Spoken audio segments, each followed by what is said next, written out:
तो नमस्कार दोस्तों, इस छोटे से वीडियो में हम लोग ASWMO पेपर 2 में आने वाले इम्पोर्टेंट 25 क्वेश्चनों को देखेंगे। और हमारी कोशिश यही रहेगी कि हम कम से कम आपका समय बर्बाद करें, क्योंकि टाइम इज़ वेरी क्रूशियल और हम ज़्यादा से ज़्यादा क्वेश्चनों को कवर करें इस वीडियो में, यही हमारी कोशिश रहने वाली है। तो चलिए शुरुआत करते हैं कि which of the following phases are identified in anaerobic degradation. तो हमसे पूछ रहा है इसमें कि एनारोबिक डिग्रेडेशन जब भी होता है तो उसमें कौन कौन से फेजेस जो हैं वो आइडेंटिफाई किए जाते हैं। और ऑप्शन में दिया हुआ है हमको एनारोबिक फेज, मेथेनोजेनिक फर्मेंटेशन और एसिड फर्मेंटेशन। तो ये तीनों ही जो फेज होते हैं ये किसी भी एनारोबिक डिग्रेडेशन के अंदर आइडेंटिफाई किए जाते हैं। तो हमारा जो सही आंसर हो जाएगा वो हो जाएगा ऑल ऑफ द अबव। अगला क्वेश्चन पूछ रहा है, ट्रू और फॉल्स में पूछ रहा है ये कि open burning at disposal sites causes severe noise pollution. तो ये फॉल्स हो जाएगा, क्योंकि ओपन बर्निंग जब भी हम आग लगाते हैं जब डिस्पोजल साइट्स में, तो उसके कारण नॉइस पॉल्यूशन नहीं होता है। उसके कारण एयर पॉल्यूशन हो सकता है धुआं निकलने से, साउंड पॉल्यूशन होने के कोई चांस नहीं है। अगला क्वेश्चन है हमारा, which of the following is used to dispose of the waste generated in urban areas. तो हमसे ये पूछ रहा है कि जब भी हम अर्बन एरियाज यानी शहरी क्षेत्रों में जब वेस्ट जनरेट होता है तो डिस्पोज हम इसको कहाँ पे करते हैं। तो इसके ऑप्शन दे रहा है लो लाइंग एरियाज़ में, रेजिडेंशियल एरियाज़ में, इंडस्ट्रियल एरिया में या रूरल एरिया में। तो अर्बन एरियाज़ में जब भी वेस्ट जनरेट होता है तो जो भी निचले हिस्से होते हैं, लो लाइंग एरियाज़ होते हैं, वहाँ पे उनको डिस्पोज किया जाता है। ऑटोमेटिक सारा कचरा वहाँ पे जाता है। तो लो लाइंग एरियाज़ जो रहेगा इसका करेक्ट आंसर हो जाएगा। रेसिडेंशियल एरियाज़ में तो लोग रहते हैं, इंडस्ट्रियल एरिया में इंडस्ट्रीज रहती है, और रूरल एरियाज़ में भी लोग रहते हैं, तो वहाँ पे तो डंप करेंगे नहीं हम कचरे को। तो हम डिस्पोज जो करते हैं वो लो लाइंग एरियाज़ में करते हैं। अगला क्वेश्चन है हमारा, which of the following is not an environmental monitoring method. हमसे पूछ रहा है कि इन्वायरमेंट को मॉनिटर करने की मेथड इसमें से कौन सी नहीं है। तो ग्राउंड वाटर को अगर हम मॉनिटर करेंगे तो वो जाहिर सी बात है इन्वायरमेंट की मॉनिटरिंग कर रहे हैं हम। फिर लैंडफिल अगर सीलिंग देखेंगे, हम सील करेंगे तो वो भी एक इन्वायरमेंट को मॉनिटर करने की मेथड हो गई। फिर हम लीचेट की जब क्वालिटी देखेंगे तो वो भी एक इन्वायरमेंट को मॉनिटर करने की एक मेथड हो गई। लेकिन जब बायोडिग्रेडेशन हो रहा है, मतलब किसी भी ऑर्गेनिक मैटर का बायोडिग्रेडेशन हो रहा है, मतलब वो डिग्रेड हो रहा है, तो वो एक प्रोसेस ऐसी मेथड हो जाएगी जो इन्वायरमेंट को मॉनिटर करने की मेथड नहीं होगी। तो हमारा जो करेक्ट आंसर हो जाएगा वो जाएगा ऑप्शन डी यानी बायोडिग्रेडेशन। इसके बाद अगला क्वेश्चन है हमारा, what is the method that fills in gas into the landfills. मतलब लैंडफिल्स में गैस के किस मेथड से निकलती है। तो इसमें ऑप्शन जो हैं वो दिए हुए वर्मी कंपोस्टिंग, इन सिटू एरेशन, इंसिनरेशन या रिसाइकलिंग। तो इनमें से जो करेक्ट आंसर है वो इन सिटू एरेशन है, क्योंकि जब भी हम इन सिटू एरेशन करवाते हैं तब लैंडफिल्स में गैस निकलती है। तो इसका करेक्ट आंसर हो जाएगा इन सिटू एरेशन। अगला क्वेश्चन है हमारा, what is the major environment concern related to the landfills. तो लैंडफिल्स से रिलेटेड अगर हम देखें तो सबसे मेजर जो हमारा कंसर्न ये रहता है कि ऑप्शन देख लेते हैं पहले तो कि मेजर पूछ रहा है तो लिमिटेड स्पेस, अगर लैंडफिल है और उसके लिमिटेड स्पेस है तो वहाँ पे लैंडफिल बनाएंगे ही नहीं, तो वो कोई कंसर्न होता नहीं है। लिमिटेड टेक्नोलॉजी होगी तो ही लैंडफिल बनाएंगे। लेस मैन पावर, तो ये भी कोई बहुत बड़ा कंसर्न नहीं होता है। लेकिन जब हमारे लैंडफिल में जब लीचेट अगर उसका डिस्चार्ज ज़्यादा हो जाता है तो वो अल्टीमेटली जाके ग्राउंड वाटर को पोल्यूट कर देगा। तो ये जो है ये सबसे मेजर एनवायरनमेंट कंसर्न होता है। तो इसलिए जो हमारा करेक्ट आंसर हो जाएगा वो जाएगा डिस्चार्ज ऑफ लीचेट्स। अगला क्वेश्चन है हमारा, ट्रू और फॉल्स में, कि aerobic degradation of waste landfills is usually slow comparison to anaerobic degradation. तो ये बिल्कुल सही है, क्योंकि जो एरोबिक डिग्रेडेशन होता है वो स्लो होता है, क्योंकि एनारोबिक डिग्रेडेशन में दूसरे माइक्रो ऑर्गेनिजम्स जो कि एनारोबिकली भी ग्रो होते हैं वो भी पार्ट लेते हैं।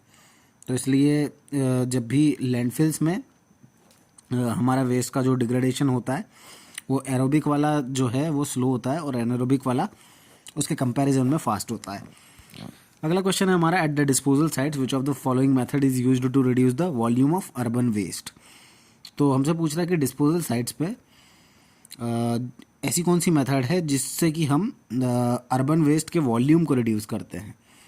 तो जब भी हम अर्बन जो वेस्ट होता है उसके अगर हमको वॉल्यूम को रिड्यूस करना है तो हम लैंडफिल्स में जो होती है, डिस्पोजल साइट जो होती है, वहाँ पे ओपन खुले में जला देते हैं उसको, तो उसका वॉल्यूम कम हो जाता है। तो इसका करेक्ट आंसर हो जाएगा ओपन बर्निंग यानी ऑप्शन बी। इसके बाद हमारा अगला क्वेश्चन है, which of the following mechanism can't be used to regulate mass from waste to leaching water. यानी वो हमसे ऐसा पूछ रहा है कि ऐसा कौन सा मैकेनिज्म है जो कि हम जो भी मास होता है मतलब जो भी लीचिंग वाटर का वेस्ट रहता है उसमें जो भी मास रहता है उसको रेगुलेट करने के लिए यूज़ नहीं किया जाता है, ऐसा कौन सा मैकेनिज्म है। तो हाइड्रोलिसिस हम उसके लिए करते हैं, रेगुलेट करने के लिए। उसके बाद बायोलॉजिकल डिग्रेडेशन भी हमारा रेगुलेट करते हैं, फिर सॉल्युबलाइजेशन भी हम करते हैं। लेकिन एडिशन ऑफ हैवी मेटल, इसको ऐड करने से हम लीचिंग वाटर को कैसे मतलब उस रेगुलेट करेंगे, तो उसके मतलब जो भी मास है वेस्ट का उसको कैसे रेगुलेट करेंगे। तो ये जो हो जाएगा हमारा, इसको यूज़ नहीं कर सकते एडिशन ऑफ हैवी मेटल को, तो ये हमारा करेक्ट मैकेनिज्म हो जाएगा, मतलब करेक्ट आंसर हो जाएगा। तो एडिशन ऑफ हैवी मेटल। इसके बाद हमारा अगला क्वेश्चन है कि which of the following treatment should not be used for pre treatment of solid waste. तो ऐसा कौन सा ट्रीटमेंट है हमसे पूछ रहा है जो कि हम सॉलिड वेस्ट के प्री ट्रीटमेंट के तौर पे नहीं कर सकते। तो इसका करेक्ट आंसर हो जाएगा हैवी मेटल ट्रीटमेंट। तो क्योंकि हैवी मेटल जो ट्रीटमेंट है ये सॉलिड वेस्ट के प्री ट्रीटमेंट के तरीके से के लिए नहीं करते हैं, या जब इसको हम उस प्रोसेस में करते हैं जब हम सॉलिड वेस्ट का ट्रीटमेंट प्रॉपर कर रहे होते हैं, ना कि प्री ट्रीटमेंट के लिए में इसको यूज़ करते हैं। इसका करेक्ट आंसर हो जाएगा हैवी मेटल ट्रीटमेंट। इसके बाद हमारा अगला क्वेश्चन है कि container size and utilisation factor are important in which of the following. मतलब हमसे पूछ रहा है कि यूटिलाइजेशन फैक्टर और कंटेनर साइज, कंटेनर का जो भी साइज़ है हमारा, वो किस में इम्पॉर्टेंट होता है। इसके ऑप्शन है hauled container system, stationary container system, या दोनों में या नन में। तो ये जो है दोनों में ही इम्पॉर्टेंट होता है, यानी हॉल्ड कंटेनर सिस्टम में भी इम्पॉर्टेंट होता है, स्टेशनरी कंटेनर सिस्टम में भी इम्पॉर्टेंट होता है कि कंटेनर का साइज़ कितना है और यूटिलाइजेशन फैक्टर कितना है। इसके बाद अगला क्वेश्चन है हमारा, the typical value of food component by mass in solid waste is. तो फूड बाय मास मतलब FM का रेशियो पूछ रहा है हमसे ये, और कितना होता है सॉलिड वेस्ट के अंदर, तो वो होता है 14% टिपिकली। तो टिपिकली 14% F/M का रेशियो होता है सॉलिड वेस्ट में। अगला क्वेश्चन है हमारा, the transfer station of MSW should be located dash of the collection service area. तो जो भी ट्रांसफ़र स्टेशन होता है म्यूनसिपल सॉलिड वेस्ट का, वो कैसे कलेक्शन सर्विस एरिया में होना चाहिए, मतलब कहाँ पे लोकेट होना चाहिए अगर कलेक्शन सर्विस एरिया की बात करें तो इसके ऑप्शन दे रहा है, on the perimeter, at the busiest location, in the centre, या नन ऑफ द अबव। तो जो भी हमारा MSW का जो ट्रांसफ़र स्टेशन है वो कलेक्शन सर्विस एरिया के पेरीमीटर पे होना चाहिए, मतलब बाहर की तरफ एक तरीके से उसको हम देखें तो बोल सकते हैं। तो पेरीमीटर पे कलेक्शन सर्विस एरिया के हमारा ट्रांसफर स्टेशन MSW का होना चाहिए। इसके बाद हमारा नेक्स्ट क्वेश्चन है कि mechanical volume reduction is done by. तो अगर हम वॉल्यूम को रिड्यूस कर रहे हैं और मैकेनिकली ऐसा कर रहे हैं तो किसके द्वारा किया जाता है इसको। इसके ऑप्शन है श्रेडिंग, इंसिनरेशन, कंपैक्शन, या नन ऑफ द अबव। तो जब भी हम हमारे जो सॉलिड वेस्ट है उसके वॉल्यूम को अगर हमको रिड्यूस करना है और मैकेनिकली करना है तो हम कॉम्पैक्टर की मदद से करेंगे उसको, और तो इसका सही आंसर जो रहेगा वो ऑप्शन सी हो जाएगा, कॉम्पैक्शन। इसके बाद हमारा अगला प्रश्न है कि agriculture waste is the source of. तो किस टाइप का जो सोर्स होता है, किस टाइप का वेस्ट होता है हमसे पूछ रहा है एग्रीकल्चर वेस्ट। इसके ऑप्शन है ऑर्गेनिक, नॉन ऑर्गेनिक, बायोडिग्रेडेबल, या नॉन बायोडिग्रेडेबल। तो जिसका जो करेक्ट आंसर हो जाएगा वो हो जाएगा ऑर्गेनिक वेस्ट। तो ऑप्शन ए जो है इसका करेक्ट हो जाएगा, क्योंकि एग्रीकल्चरल वेस्ट ऑर्गेनिक वेस्ट होता है। इसके बाद हमारा नेक्स्ट क्वेश्चन है, which of the following is not a physical characteristic of solid waste. हमसे पूछ रहा है कि ऑप्शन जो भी दिए हुए हैं उनमें से फिजिकल कैरेक्टरिस्टिक्स वाला कौन सा नहीं है, सॉलिड वेस्ट का फिजिकल कैरेक्टरिस्टिक कौन सा नहीं है। तो मॉइस्चर कंटेंट जो है वो फिजिकल कैरेक्टरिस्टिक हो जाएगा, पार्टिकल साइज डिस्ट्रीब्यूशन हो जाएगा, स्पेसिफिक वेट भी एक फिजिकल कैरेक्टरिस्टिक हो जाएगा, लेकिन प्रॉक्सिमेट एनालिसिस ये तो एक एनालिसिस हो गया, तो ये फिजिकल कैरेक्टरिस्टिक नहीं है सॉलिड वेस्ट का। इसके बाद हमारा अगला क्वेश्चन है टिम्बर, कंक्रीट, स्टील आर, मतलब टिम्बर और कंक्रीट और स्टील जो है ये क्या है। इसमें ऑप्शन जो दे रहा है ये industrial waste, commercial waste, demolition and construction waste या डोमेस्टिक वेस्ट। तो टिम्बर यानी लकड़ी, कंक्रीट, स्टील, ये जो सारी चीज़ें हैं ये डेमोलिशन और कंस्ट्रक्शन वेस्ट के अंतर्गत आते हैं। तो इसका करेक्ट आंसर हो जाएगा ऑप्शन सी यानी डेमोलिशन एंड कंस्ट्रक्शन वेस्ट। इसके बाद हमारा अगला क्वेश्चन है the moisture content in proximate analysis is defined at what temperature, यानी हमसे प्रॉक्सिमेट एनालिसिस में मॉइस्चर कंटेंट का टेम्परेचर पूछ रहा है। तो इसका करेक्ट आंसर जो हो जाएगा वो हो जाएगा 105 डिग्री सेल्सियस। तो ऑप्शन बी जो है वो करेक्ट हो जाएगा, क्योंकि प्रॉक्सिमेट एनालिसिस में जो टेम्परेचर होता है मॉइस्चर कंटेंट का वो 105 डिग्री सेल्सियस होता है। इसके बाद हमारा अगला क्वेश्चन है density of solid waste ranges from, solid जो भी वेस्ट होता है हमारा उसकी डेंसिटी की रेंज कितनी होती है। तो 150 से 600 kg पर मीटर क्यूब की रेंज के बीच में ये वेरी करता है, इसकी डेंसिटी वेरी करती है। तो हमारा करेक्ट आंसर हो जाएगा 150 से 600 kg पर मीटर क्यूब, क्योंकि डेंसिटी ऑफ सॉलिड्स इस रेंज के बीच में वेरी करती है। अगला क्वेश्चन है हमारा the average composition of MSW is, तो जो भी हमारा म्युनिसिपल सॉलिड वेस्ट होता है उसमें एक एवरेज कंपोजिशन पूछ रहा है। इसके ऑप्शन दे रहा है 41% ऑर्गेनिक, 40% इनर्ट या 19% रिसाइक्लेबल या 60% ऑर्गेनिक, 20% इनर्ट या 20% रिसाइक्लेबल या 30% ऑर्गेनिक या 60% इनर्ट और 20% रिसाइक्लेबल या नॉन ऑफ द अबव। तो इसका जो करेक्ट आंसर है जो भी हमारा म्युनिसिपल सॉलिड वेस्ट होता है उसके अंदर 41% तो ऑर्गेनिक वेस्ट होता है, 40% इनर्ट गैस होती है, इनर्ट वेस्ट होता है और 19% ऐसा वेस्ट होता है म्युनिसिपल सॉलिड वेस्ट के अंदर जो रिसाइक्लेबल होता है।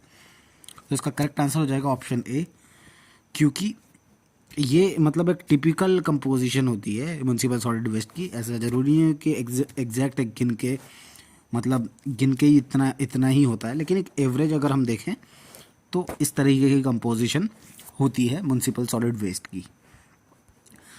इसके बाद हमारा नेक्स्ट क्वेश्चन है the decomposition of solid waste more rapidly in, तो मतलब सॉलिड वेस्ट का डीकम्पोजिशन ज़्यादा तेज़ी से किस में होता है, कहाँ पे होता है।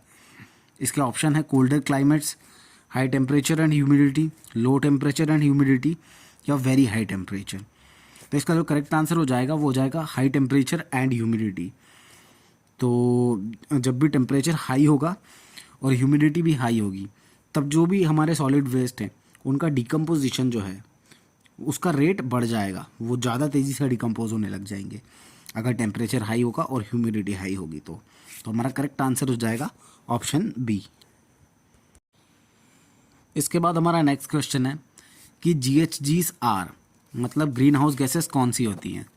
इसके ऑप्शन दे रहा है CH4, CO2, NO, NO2, SO2। तो ये जो सारे ऑप्शन हैं ये सारी की सारी गैसेस जो हैं ये हमारी ग्रीन हाउस गैसेस होती है, मतलब वो मीथेन हो या कार्बन डाइऑक्साइड हो या नाइट्रोजन ऑक्साइड हो या फिर सल्फर ऑक्साइड हो, ये सारी की सारी गैसेस हमारी ग्रीन हाउस गैसेस होती है, मतलब इनके कारण ग्रीन हाउस इफेक्ट हो रहा है। तो इसलिए हमारा जो करेक्ट आंसर हो जाएगा वो हो जाएगा ऑल ऑफ द अबव, यानी ऑप्शन हमारा सबसे लास्ट वाला हो जाएगा। इसके बाद हमारा नेक्स्ट क्वेश्चन है एज पर GOI मतलब गवर्नमेंट ऑफ इंडिया के हिसाब से final clay cover layer to prevent leached to penetrate into ground, मतलब जो हमारी फाइनल कवर की लेयर होती है, जो हमारी फाइनल लेयर होती है उसका कवर होता है ताकि जो हमारी लीचेट है वो ग्राउंड में ना पेनिट्रेट कर जाए, हमारी जो भी लीचेट प्रोड्यूस होगी वो ग्राउंड के अंदर ना घुस जाए और ग्राउंड वाटर को ना पोल्यूट कर दे। तो कितना हम एक फाइनल क्ले कवर प्रोवाइड करते हैं। तो इसका जो करेक्ट आंसर है ये हो जाएगा 60 सेंटीमीटर, क्योंकि गवर्नमेंट ऑफ इंडिया ये कहती है कि 60 सेंटीमीटर का तो आपको क्ले कवर प्रोवाइड करना ही चाहिए अगर आप चाहते हैं कि हमारी जो लीचेट है वो ग्राउंड के अंदर ना जाए। इसके बाद अगला क्वेश्चन हमारा एज पर GOI after each working day cell should be covered by soil of dash thickness, यानी गवर्नमेंट ऑफ इंडिया के हिसाब से जब भी आपका दिन ख़त्म होता है, आपका वर्किंग डे जब ख़त्म होता है, उस वक्त आप जो सेल है आपकी, उसको कितनी थिकनेस की से आप कवर करते हैं, सॉइल से कवर करते हैं आप, तो उस सॉइल की कितनी थिकनेस होना चाहिए। तो इसका जो करेक्ट आंसर है वो है 20 सेंटीमीटर। कई बार mm में भी पूछ लेता है तो 200 mm हो जाएगा। तो इसका करेक्ट आंसर होता है हमारा 20 सेंटीमीटर, ऑप्शन सी। इसके बाद हमारा नेक्स्ट क्वेश्चन है, as per GUI the landfill site should have at least water table dash metre below the base of landfill. यानी गवर्नमेंट ऑफ इंडिया के मैनुअल के हिसाब से जो लैंडफिल साइट है हमारी, उसमें वाटर टेबल जो रहता है वो कितना मीटर होना चाहिए लैंडफिल के बेस से। तो इसका करेक्ट आंसर है 2 मीटर, क्योंकि गवर्नमेंट ऑफ इंडिया का मैनुअल ये कहता है कि जो भी हमारी लैंडफिल साइट है वो कम से कम वाटर टेबल से मतलब वाटर टेबल जो रहे वो हमारी बेस ऑफ लैंडफिल से 2 मीटर बिलो होना चाहिए। इसके बाद हमारा नेक्स्ट क्वेश्चन है, a drainage layer at the top of landfill is provided of dash centimetre. यानी गवर्नमेंट ऑफ इंडिया के हिसाब से जो भी ड्रेनेज लेयर है हमारी लैंडफिल के ऊपर जो हम प्रोवाइड करते हैं वो कितने सेंटीमीटर की होना चाहिए।